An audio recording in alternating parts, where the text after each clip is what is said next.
tiene la palabra el diputado Nicolás Mayoraz. Gracias, señor presidente. En relación a la comunicación aprobada que hacía mención la diputada Balaguer, quiero expresar la posición nuestra, que hemos apoyado esa comunicación, teniendo en cuenta que es preocupación de toda la Cámara y creo que se refleja en el trabajo parlamentario de todos los bloques en relación a la educación. Cada uno con distintas miradas ha ido mostrando a lo largo de este año y del año pasado lo importante que es la educación. Desde nuestro bloque vemos con preocupación y hasta con un grado alto de frustración lo difícil que es plasmar este derecho básico y esencial a la educación que tienen los niños en Santa Fe. Y eso que estamos hablando de que la educación tiene rango de ministerio. Sin embargo, parece que eso no alcanza. Nos preocupa realmente las decisiones del gobierno nacional. Desde el inicio de esta pandemia, cómo ha tomado esta cuestión de la educación, cómo la ha puesto en un lugar secundario, cómo algo básico, cómo algo que hace al futuro de nuestros niños esté en un lugar en el cual siempre es una variable de ajuste. Realmente he escuchado las exposiciones en relación a las vacunas, a favor y en contra de cómo se ha manejado.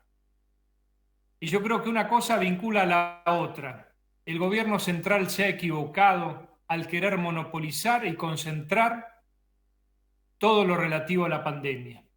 Y ese error lo vemos en este punto tan fundamental como es la educación.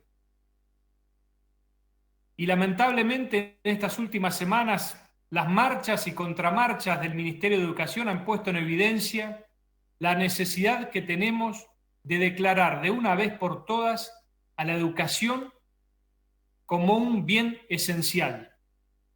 El año pasado se dijo que los docentes y personal de educación iban a ser los primeros en ser vacunados para garantizar la educación.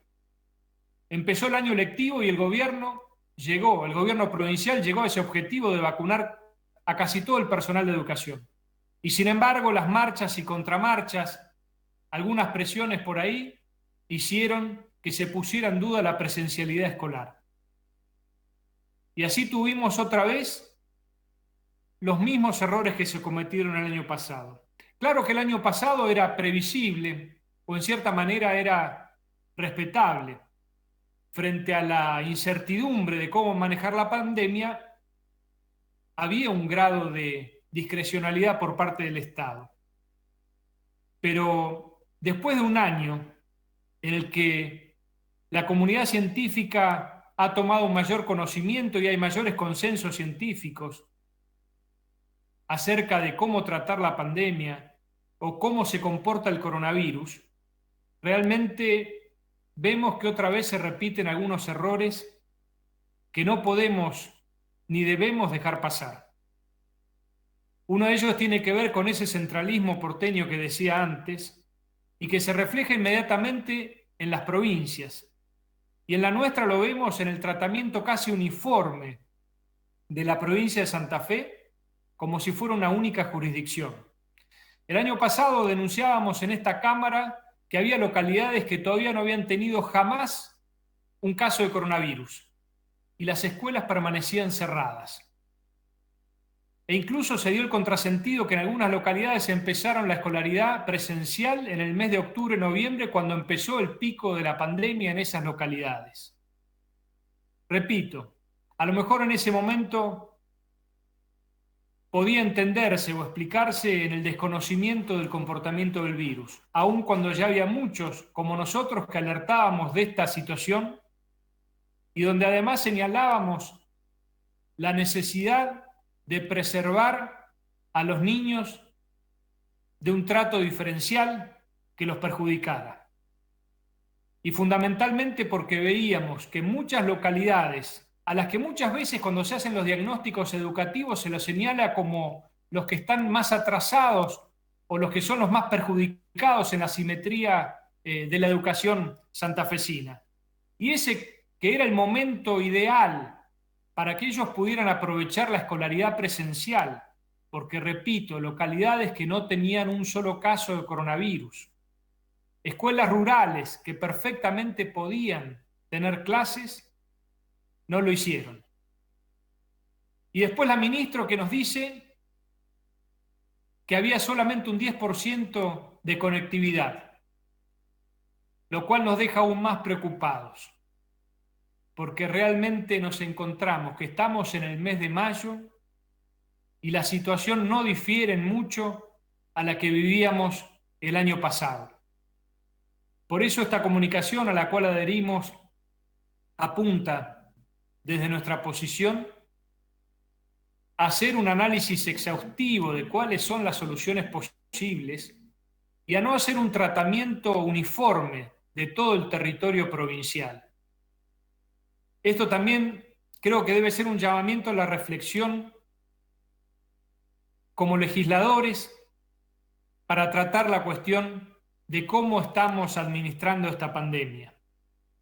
Porque existen un montón de herramientas normativas que podemos darle al gobernador a través de leyes que reafirmen el principio federal según el cual la salud pública es materia no delegada a la nación y que en todo caso es materia en la cual se comparte en lo que se ha denominado el federalismo de concertación.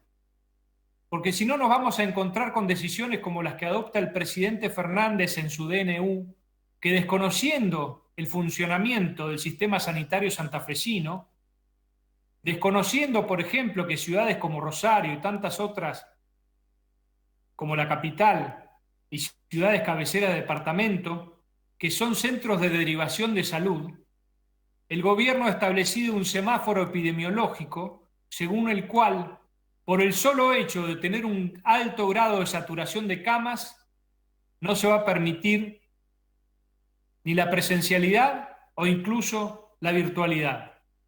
Si nosotros no reafirmamos este principio federal según el cual el gobierno de provincia es el que tiene que tomar las decisiones en materia sanitaria, vamos a cometer los mismos errores. Porque vamos a seguir aceptando que sea un jefe de gabinete de ministros instalado en una oficina en la ciudad autónoma de Buenos Aires la que decida cuándo abre una escuela, cuándo abre una peluquería, cuándo abre un gimnasio en la ciudad de Rosario, en la de Ceres, en la de San Lorenzo, en la Esperanza, sin conocer siquiera la realidad de esa localidad. Por eso reivindico nuestro sistema federal de gobierno. Reivindico el sistema según el cual los gobernadores de provincia y los intendentes, que son los gobiernos de cercanía, que son los que mejor conocen la realidad de cada localidad, deben ser los que toman estas decisiones. No puede ser que se tome del gobierno central, arriba, hacia abajo las provincias, decisiones tan importantes como estas. Porque así como está en juego la educación de nuestros niños, de nuestros hijos y su futuro, también está en juego el futuro de muchos empresarios, de muchos comerciantes, de muchos trabajadores, de muchos cuentapropistas, que no saben qué hacer frente a ciertas decisiones que se adoptan simplemente por seguir el mandato del gobierno nacional. Muchas gracias. Gracias, diputado.